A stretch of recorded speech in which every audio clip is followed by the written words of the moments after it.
Hello à tous, j'espère que vous allez bien. Je vois que vous suivez mes vidéos chaque jour, je vous en remercie. Alors aujourd'hui, on va parler d'un sujet au niveau des tuteurs. Donc les tuteurs, c'est quoi? C'est les personnes qui vous gèrent, qui gèrent vos budgets en cas de problématiques de santé ou parce que vous êtes âgé, handicapé ou quoi que ce soit, vous ne savez pas gérer vos budgets et votre vie quotidienne.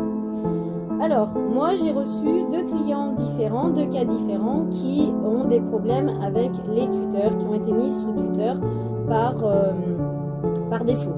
Donc c'est-à-dire par défaut pourquoi parce qu'il y en a un qui est parti d'un centre d'handicapés, d'épilepsie. Il a été mis sous tutelle un peu forcée, sans son avis, sans l'avis des parents, sans rien du tout, sans l'avis familial, et du coup ça ne lui correspond pas. Et puis un autre, il a été mis quand il était ado par tuteur, alors pas vraiment ado, plus adulte, parce qu'en fait il a été viré de son foyer de ses parents, et résultat, son père l'a fait mettre sous tuteur parce que en gros il voulait s'en dégager et tout ça. Sauf que le problème, excusez-moi, le problème, c'est que les personnes n'ont pas donné leur avis. Donc ils n'ont pas donné leur avis, qu'est-ce qui s'est passé? Ça crée des problèmes. Alors on va prendre le premier cas. Donc le premier cas, c'est plutôt une famille qui vient me voir, que je connais, que je suis depuis très longtemps. La mère, elle vient, elle me dit Stéphanie, j'ai un problème, c'est que mon fils, il est sous tutelle, sauf qu'il veut pas. Est-ce que tu peux l'aider à enlever la tutrice? Donc je prends le dossier. Elle vient avec son fils et tout, la famille, et puis je regarde le dossier, je lui dis comment ça se fait que tu as été mis sous tutelle? Il me dit je sais pas, et je me souviens juste que j'ai signé. Il me dit je te cache pas que j'étais un peu droguée, à fumer du cannabis, voilà. Mais il me dit que j'ai rien accepté. Voilà, ça m'a été forcé. Bon. J'appelle la psychologue de l'établissement. L'établissement, c'est un centre d'épilepsie. Et j'appelle l'établissement parce que monsieur, il a ces problèmes-là de santé. Elle me dit, la psychologue, elle me fait oui, en effet. Non, l'assistante sociale, elle me fait oui, en effet, j'ai fait signer, mais monsieur a été consenti, il a signé. Oui, alors il a signé. Comment était monsieur? Est-ce qu'il a été sous l'emprise de la drogue, de médicaments, de Valium, de ce que tu veux? Elle me dit non, si, j'ai monsieur à côté de moi, il m'a dit qu'il était sous l'emprise de la drogue, donc ça veut dire qu'il n'était pas clean et que vous lui avez fait signer les documents de mise sous tutelle, tutelle curatelle renforcée. Alors je crois que c'est tutelle renforcée. Donc du coup, monsieur il a signé quelque chose qui n'était pas adapté à sa situation. Oui, mais vous savez, si vous le connaissez si bien, il ne sait pas se gérer tout ça. Qu'est-ce que vous en savez? Est-ce que monsieur, il est encore chez vous ou pas? Non, il n'est pas chez nous, il est parti de l'établissement. Bon, alors s'il est parti de l'établissement, comment ça se fait que tu lui fais signer des choses? Est-ce que tu as eu le consentement, l'accord de sa mère, de sa sœur, de ce que tu veux, de la famille? Elle me fait, j'ai appelé la sœur, mais la sœur, elle ne veut pas le gérer, elle ne veut pas faire. Oui, c'est son choix. Et je lui dis, bon, la maman, elle ne veut pas non plus, mais est-ce que...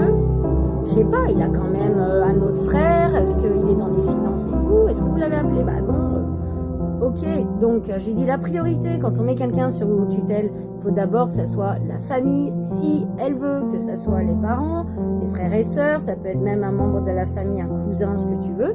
Du moment que c'est accordé, que c'est accepté, ça passe au jugement des tutelles, voilà, ça a été validé. Rien de tout ça. En fait, il a été forcé, le mec, à signer pour être mis sous tutelle. Bon. Il est parti, le mec il est rentré chez sa mère, dans le secteur il a retrouvé sa famille, parce que le but c'était ça, c'était retrouver sa famille et se faire aider. Donc il habite avec sa mère, sa sœur elle l'aide dans les papiers et tout, et puis ce qui se passe c'est que moi avec tout ça, je lui dis vous savez c'est une faute professionnelle, vous n'avez pas le droit à faire forcer quelqu'un à signer une mise sous tutelle si la personne ne veut pas, sachant qu'il est adulte, même s'il fait des crises d'épilepsie, même s'il a des problèmes de santé et tout. C'est pas des crises d'épilepsie, ça l'empêche pas de... Il sait lire, il sait écrire, il sait compter.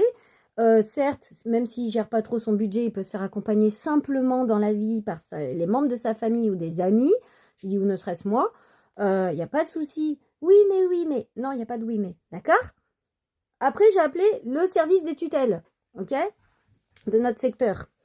Donc, j'appelle le gars, il répond pas.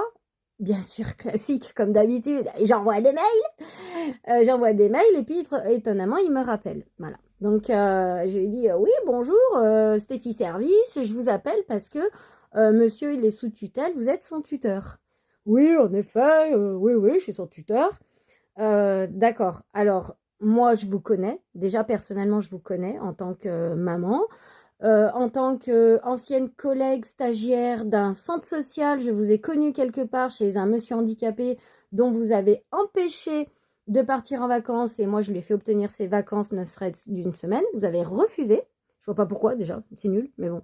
J'ai dit donc qu'il est quand même parti en vacances. Ah oui, oui, je me souviens de vous, en effet. Non, non, non, on s'est vu chez... Oui. Pourquoi vous gérez le dossier? Bah parce qu'il a été mis sous curatelle renforcée. Ouais, d'accord, il a été mis sous curatelle renforcée, seulement c'est qu'il l'a pas voulu. Donc nous, on va annuler, on va faire la demande d'annulation. Auprès du juge des tutelles.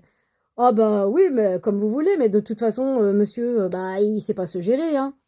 Bah qu'est-ce que vous en savez? Bah la preuve, il a pas d'argent sur son compte. Alors il a pas d'argent, expliquez-moi qu'est-ce qui rentre dans son compte bancaire.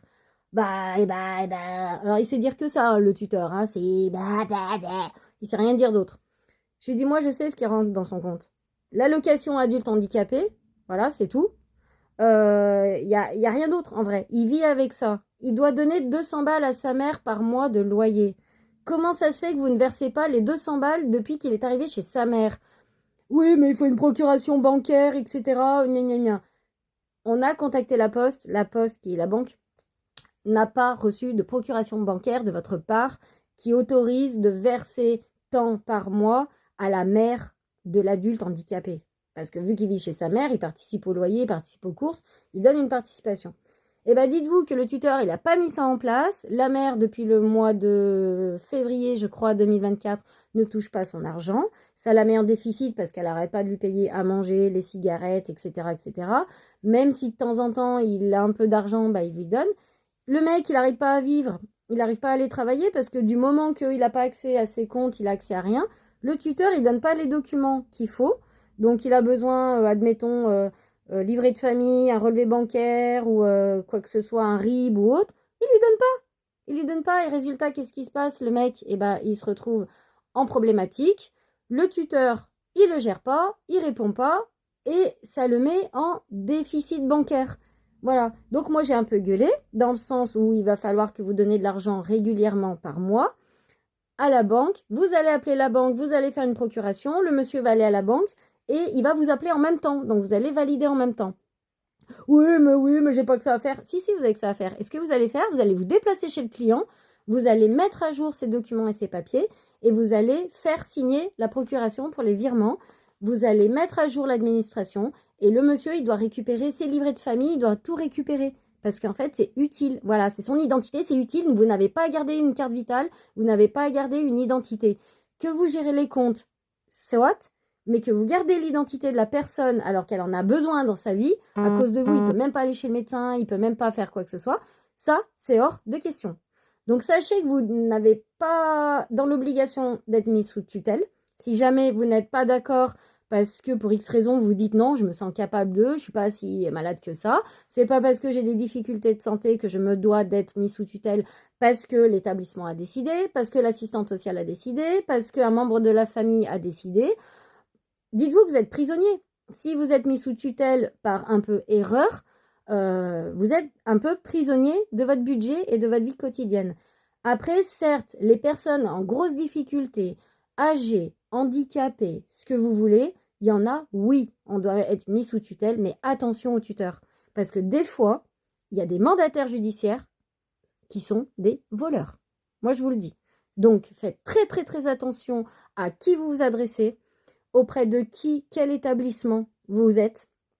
Surveillez bien parce que c'est pas le juge des tutelles qui dit je vous mets mis sous tutelle que ça va bien marcher. Ils ont toute une liste mais c'est pas forcément les meilleures des personnes. Donc faites très attention à votre budget. Les tuteurs sont assez souvent des voleurs. Il y a un film qui est sorti à la télé et qui représente bien les tuteurs.